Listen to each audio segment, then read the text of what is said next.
यस भिडियोमा हामी do loop while भन्ने लुपिङ स्टेटमेन्टको बारेमा चर्चा गर्नेछौँ र क्युबेसिकमा अभाइलेबल भएको डिफरेन्ट लुपिङ स्टेटमेन्टहरूमध्ये एउटा यो डु लुप व्हाइल हो। र अब यसको स्ट्रक्चर चाहिँ हामीले जुन लुपिङको कन्सेप्टको जुन भिडियो हेरेका थियौँ, इन्ट्रोडक्टरी भिडियो, त्यो भिडियोमा प्रयोग भएको इफ देन गो टु भन्ने जुन स्टेटमेन्टलाई हामीले लुपिङको रूपमा प्रयोग गरेका थियौँ त्यसैको स्ट्रक्चरसँग चाहिँ यो मिल्छ। र सबभन्दा पहिला यसको सिन्ट्याक्सलाई हामी हेरौँ। यसमा छ डु, अनि त्यस पछाडि स्टेटमेन्ट ब्लक र लुप व्हाइल बुलियन एक्सप्रेसन भनेको छ है।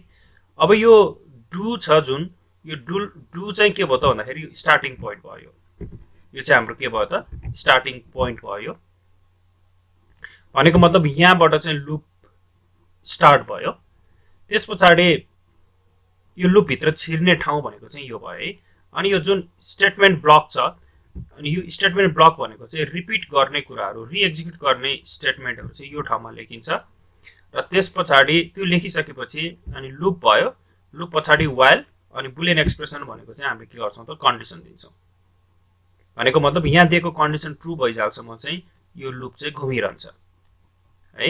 र यहाँ बताइएको पनि छ, जस्तै बुलियन एक्सप्रेसन भनेको के हो त, it is an expression that will return either true or false, कि त यसले ट्रु रिजल्ट दिन्छ कि त फल्स।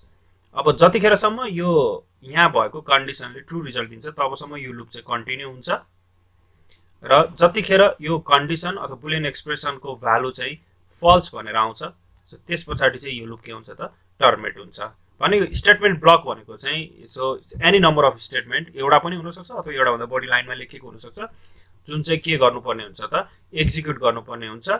कतिखेरसम्म त भन्दाखेरि जतिखेरसम्म यहाँ भएको कन्डिसन, जुन यो पार्टमा लेखेको जुन कन्डिसन छ त्यो कन्डिसन चाहिँ ट्रु हुन्छ है। सो यसरी चाहिँ यो डु लुप व्हाइलले काम गर्दछ। र यसको एउटा इक्जाम्पल हामी हेरौँ।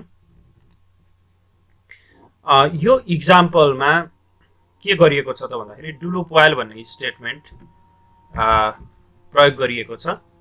र यसमा यो एन भन्ने भेरिएबल छ, त्यसको भ्यालु हामीले 1 राखेका छौँ। त्यस पछाडि डु भनेको यो लुपिङको स्टार्टिङ पोइन्ट भयो। र त्यस पछाडि लुपभित्र छिर्छ र यो भित्र जुन स्टेटमेन्ट ब्लकहरू छन् यहाँ त्यो एक्जिक्युट हुने भयो। भनेको नेपाल आउटपुटको रूपमा देखिन्छ, प्रिन्ट हुन्छ स्क्रिनमा। त्यसपछि एनको भ्यालु 1 ले पढ्छ। र अनि यहाँ loop while n is less than or equals to 5 भनेको मतलब यो लुपलाई कन्टिन्यू गर्ने कहिलेसम्म त भन्दाखेरि जतिखेरसम्म यो कन्डिसन ट्रु हुन्छ हैन।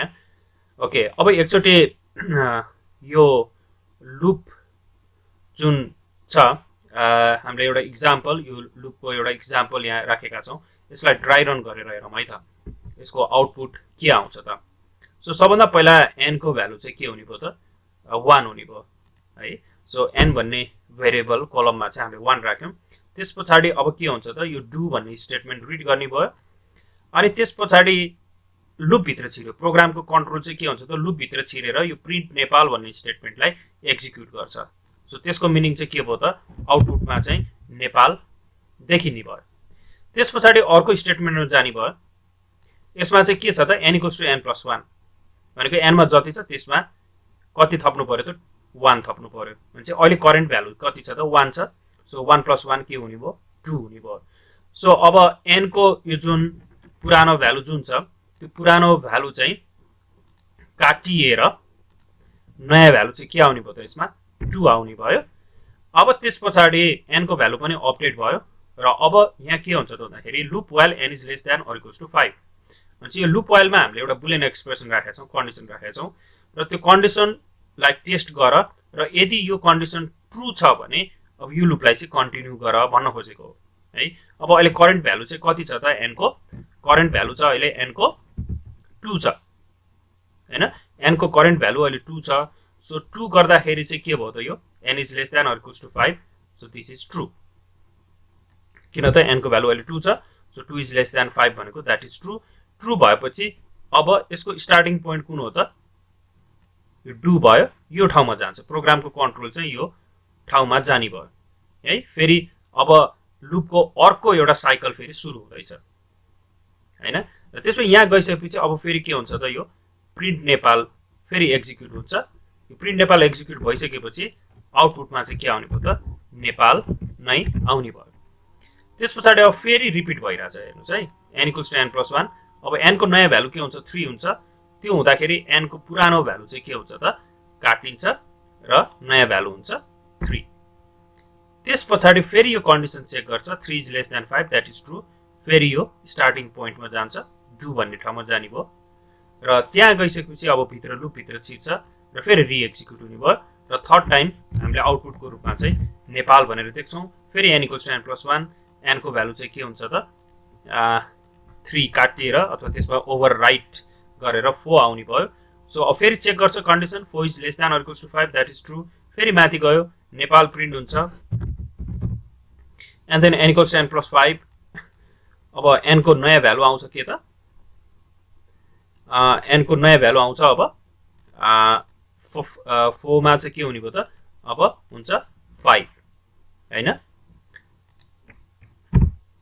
अब त्यस पछाडि n को भ्यालु अपडेट भइसकेपछि अब के हुन्छ त फेरि यो कन्डिसन चेक गर्छ n > = 5। yes it is true because the current value of n is 5, so 5 = 5 that is true। So फेरि रिपिट भइरहन्छ। फेरि यो नेक्स्ट आइटरेसन सुरु हुने भयो माथि जान्छ प्रिन्ट नेपाल एक्जिक्युट हुने भयो। सो 5th टाइम पनि यहाँ के भयो त नेपाल यहाँ प्रिन्ट भयो हैन।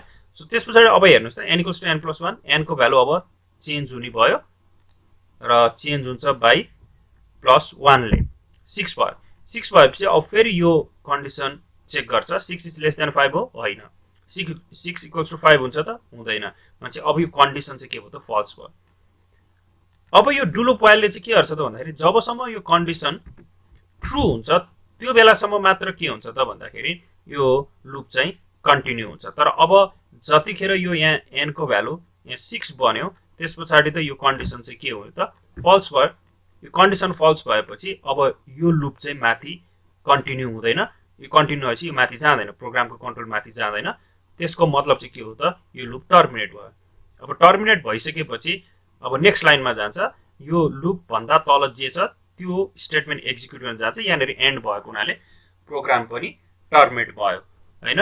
सो यो माथिको जुन प्रोग्राम छ यो प्रोग्रामको आउटपुट चाहिँ यो 5 टाइम्स नेपाल देखिने भयो हैन। 5 टाइम्स नेपाल देखिने भयो। अब हामी ए प्रोग्रामलाई क्युबेसिकमा चुटी रन गरेर हेरौँ।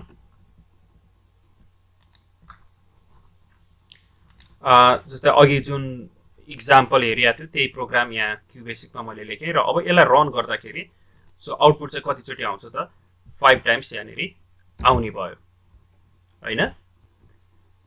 अब यति कुरा भइसकेपछि हामीले लुपसँग सम्बन्धित केही टर्मिनोलोजीहरूलाई पनि हामीले छलफल गरौँ। जस्तै यो पहिलो छ काउन्टर। यो काउन्टर भनेको के हो त भन्दाखेरि हामीले लुपिङको मुख्य उद्देश्य भनेको के हो त भन्दाखेरि रिएक्जिक्युट गर्ने एउटा अथवा एउटा भन्दा बढी स्टेटमेन्टहरूलाई रिएक्जिक्युट गर्ने।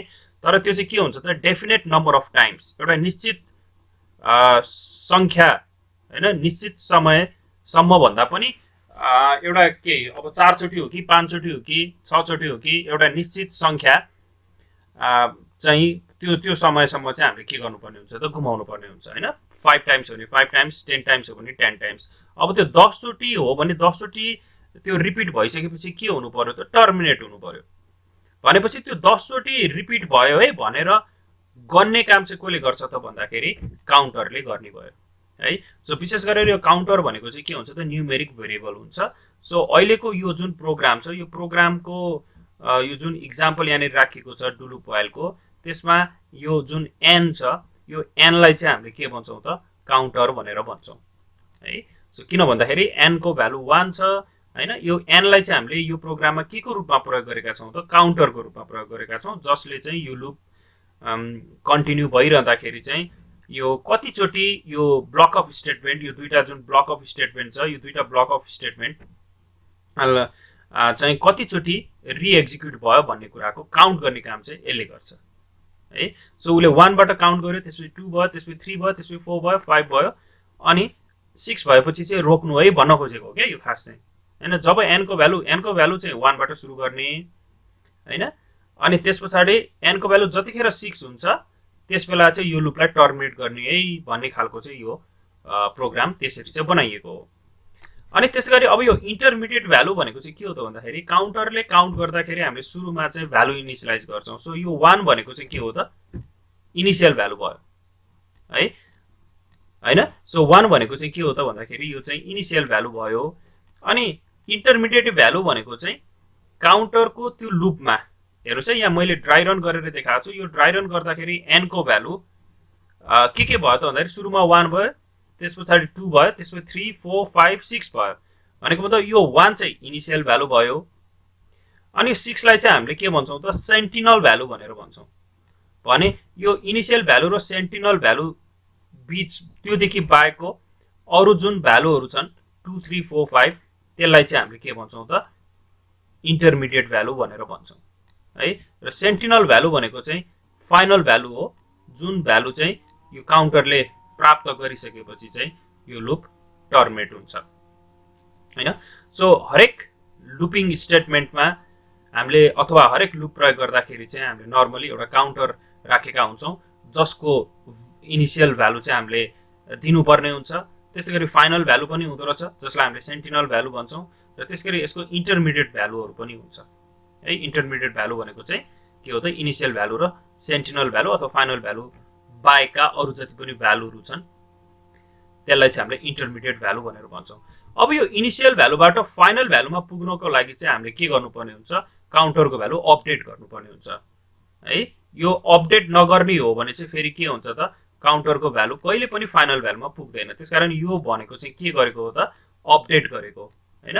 यो चाहिँ हामीले काउन्टरको भ्यालुलाई चाहिँ अपडेट गरेको। यो कहिलेकाहीँ घटाउनु पर्ने पनि हुन सक्छ। किन त भन्दाखेरि तपाईहरुले यो काउन्टरको भ्यालु इनिशियलाइज गर्दा ठुलो नम्बर राखेर चाहिँ अनि पछि चाहिँ घटाउँदै जान पनि सक्नुहुन्छ। त्यस्तो केसेसहरु हामी पछि पनि हेरौँला हैन। यहाँ चाहिँ हाम्रो के भइरहेछ त बढ्दैका छ। किन त इनिशियल भ्यालु 1 छ, फाइनल भ्यालु चाहिँ यो प्रोग्राममा चाहिँ के छ त 6 छ। तर यो लुप चाहिँ कुन बेलामा कन्टिन्यू भइरहन्छ त जबसम्म n को भ्यालु 5 अथवा 5 भन्दा कम हुन्छ। भनेपछि अब 5 भन्दा बढी भइसकेपछि चाहिँ के हुने भयो त यो लुप टर्मिनेट हुने भयो। सो n को सुरुको भ्यालु 1 हुँदाखेरि 5 भन्दा ठूलो चाहिँ कुन बेलामा हुन्छ त भन्दाखेरि यो अपडेट गरेको कारणले गर्दाखेरि हामीले एभ्री आइटरेसनमा, आइटरेसन भनेको साइकल पनि भन्न सक्छौं। सो एभ्री साइकलमा चाहिँ यो n को भ्यालु चाहिँ चेन्ज भइरहेको छ। सो हरेक पटक चाहिँ 1 1 ले बढ्दै गइसकेपछि यो कुनै पोइन्टमा पुगेर चाहिँ यो n को भ्यालु के बन्छ त 6 बन्छ। र यो 6 बनिसकेपछि त्यो बेलामा चाहिँ यहाँ दिएको कन्डिसन फल्स हुन्छ र हाम्रो लुप चाहिँ टर्मिनेट हुने भयो हैन। र अनि अर्को एउटा इम्पोर्टेन्ट कुरा चाहिँ के छ त भन्दाखेरि यो यहाँनेरि जुन डु लेखिएको छ यसलाई चाहिँ हामीले के भन्छौं त भन्दाखेरि इन्ट्री पोइन्ट भनेर भन्छौं। यो चाहिँ के हो त यसलाई चाहिँ हामीले भन्छौं इन्ट्री पोइन्ट।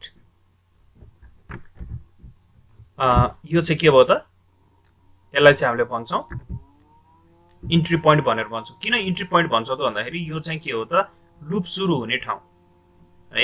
यो चाहिँ के भयो त इन्ट्री पोइन्ट भयो यो चाहिँ है। यसलाई हामीले के भन्छौं इन्ट्री पोइन्ट भनेर हामी भन्छौं भने। अनि अर्को पोइन्ट छ यो डुको एक्जिट पोइन्ट भनेको चाहिँ यो भयो है। यो लाइनलाई चाहिँ हामीले एक्जिट पोइन्ट भनेर भन्छौं। किन त भन्दाखेरि यसबाट चाहिँ यो लुपबाट बाहिर निक्लिने ठाउँ भनेको चाहिँ हाम्रो यो भयो है। यो चाहिँ के हो त एक्जिट पोइन्ट भनेर हामी भन्छौं। सो हरेक लुपको चाहिँ के छ त इन्ट्री पोइन्ट पनि हुन्छ, एक्जिट पोइन्ट पनि हुन्छ, काउन्टर हुन्छ, सेन्टिनल भ्यालु हुन्छ है। त्यसरी कन्डिसन हुन्छ। अनि हामीले काउन्टरको भ्यालु अपडेट गर्नुपर्ने हुन्छ।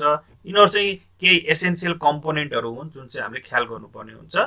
र अनि अब अर्को एउटा इम्पोर्टेन्ट कुरा चाहिँ के हो त भन्दाखेरि जस्तै यो डु लुप व्हाइलमा चाहिँ कन्डिसन हामीले कहाँनेरि राखेका छौं त भन्दाखेरि एक्जिट पोइन्टमा राखिएको छ। हेर्नुस् है, यो कन्डिसन चाहिँ हामीले कहाँ राखेका छौं त एक्जिट पोइन्टमा राखेको हुनाले यो डु लुप व्हाइललाई चाहिँ हामीले कस्तो खालको लुपिङ स्टेटमेन्ट भन्छौं त भन्दाखेरि एक्जिट कन्ट्रोल भनेर भन्छौं है। भनेको मतलब चाहिँ यो लुपिङ स्टेटमेन्टको कन्ट्रोल चाहिँ कहाँनेरि छ त भन्दाखेरि एक्जिट पोइन्टमा छ है। सो हामीले अरु लुपिङ स्टेटमेन्टहरु पनि हेर्छौं हामी। सो यो चाहिँ कस्तो प्रकारको लुपिङ स्टेटमेन्ट भयो त डु लुप व्हाइल। यो चाहिँ एक्जिट कन्ट्रोल भनेर भन्छ। किन एक्जिट कन्ट्रोल त भन्दाखेरि जुन कन्ट्रोल कसले गर्छ त हाम्रो लुपिङलाई भन्दाखेरि कन्डिसनले गर्छ। त्यो कन्डिसन हामीले कहाँ राख्छौँ, डु लुप वाइलमा एक्जिट पोइन्टमा राख्छौँ। सो एक्जिट पोइन्टमा राख्ने भएको हुनाले यो लुपिङ स्टेटमेन्टलाई हामीले के भन्छौँ त एक्जिट कन्ट्रोल भनेर भन्छौँ।